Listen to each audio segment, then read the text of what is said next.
Clubul Delfin.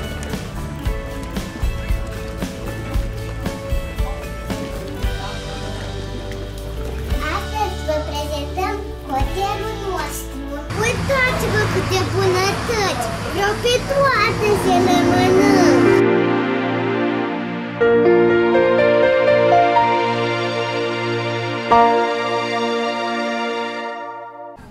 Orașul Tivat este bogat în copaci frumoși și flori interesante.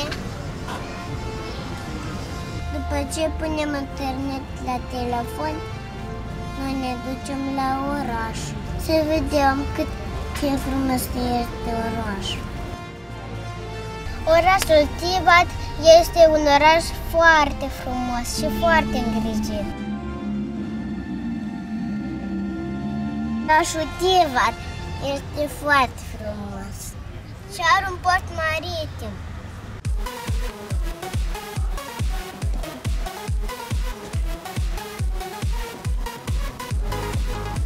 Noi am ajuns la Clubul Delfin, a corăbioarelor mici.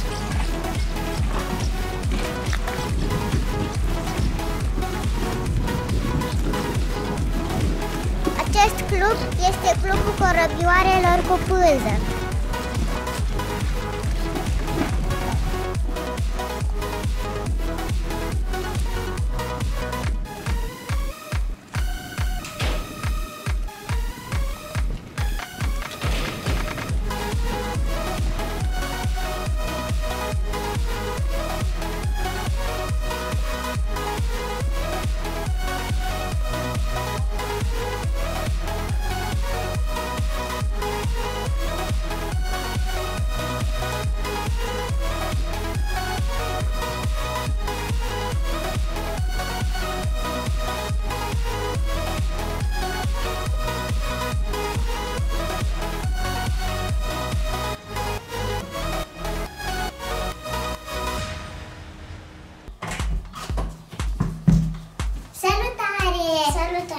Astăzi vă prezentăm hotelul nostru.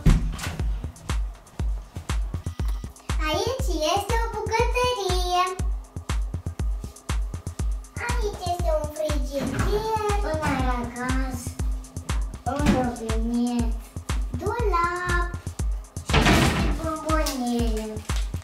Cadou. Aici este robinetul și niște furculițe și lingurițe și un balcon. Aici ne-am luat niște jocuri să ne jucăm, șac, dame. Aici este un pat, e foarte comod. Aici putem să privim televizorul și un balcon. Haideți în balcon.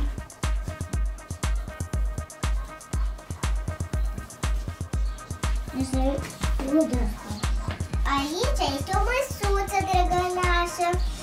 Deci 4 scaune comode. Aici putem să privim un pic orașul. Acesta e un acoperiș care se deschide și se închide ca să facă umbră. Și acolo arde un foc. Poate este frigărui, poate că s-a ars casa. Iar aceasta un pic se închide.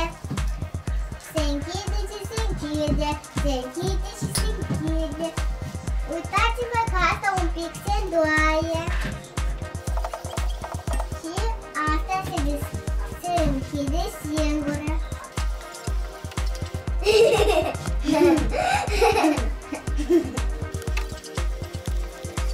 Acum de zi este soare și trebuie să purtăm ochelarii de ceștia.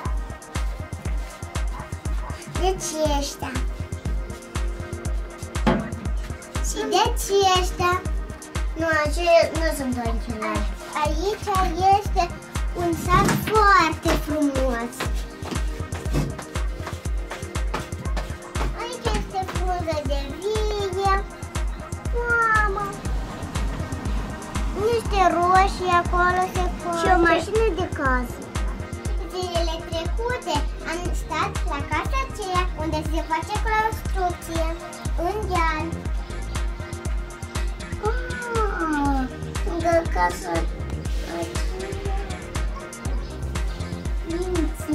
Hai să mergem mai departe. În baie. Bine, să păinem așa. Acum să vă prezentăm și baia.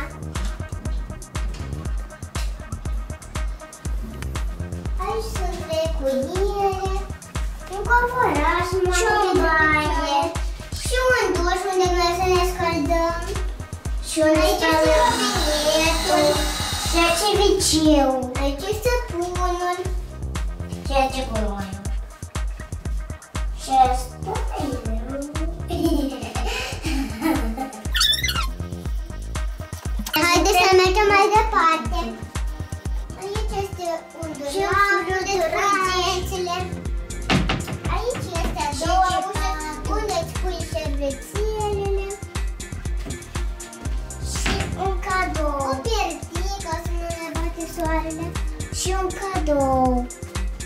Aici sunt niște tuturor. Nu știu că redă. Nu să iau asta aici este ceva lipit frumos. O cantecică drăguță. Haideți să o deschidem. Aici sunt niște pietricele calamare.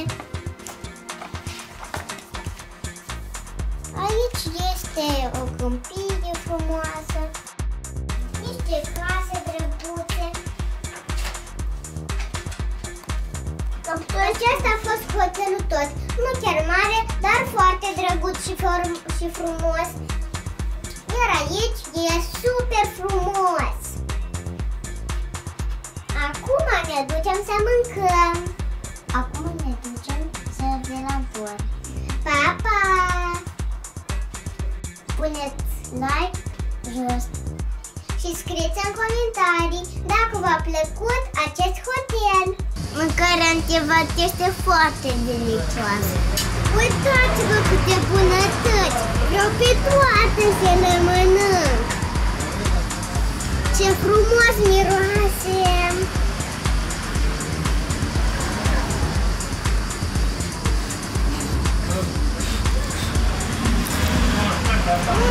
Super!